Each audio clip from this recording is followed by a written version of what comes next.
বাংলাদেশের একটা পত্রিকা প্রথম আলো, কি আলো? প্রথম আলো।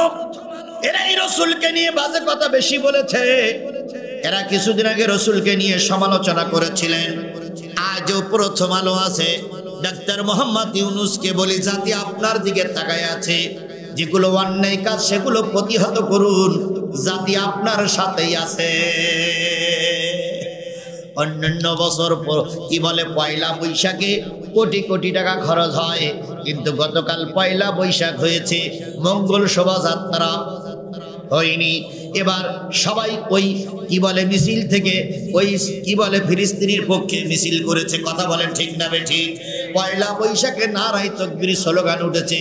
পয়লা বৈশাখে মার্চ ফর গাজার পক্ষে স্লোগান উঠেছে। পয়লা বৈশাখে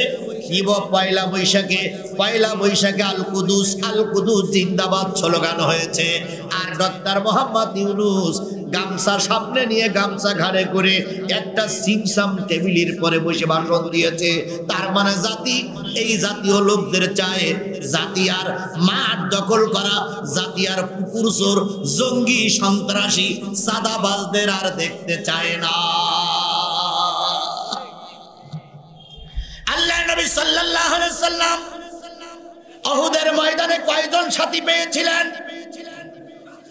700 লোক নিয়ে যখন ময়দানে যাবেন, হঠাৎ করে তার মনটা খারাপ হয়ে গেল।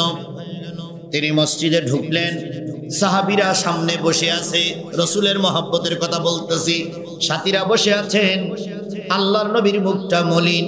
হযরত ওমর তরবারি বের করে বলেন, ইয়া রাসূলুল্লাহ, মদিনার মসজিদে যখন ছোট ছোট বাচ্চাদের খাওয়া হয় না মদিনা শহরে, মায়েরা যুক্তি করে পরামর্শ করে বাচ্চাদেরকে মদিনার মসজিদে পাঠিয়ে দেয়।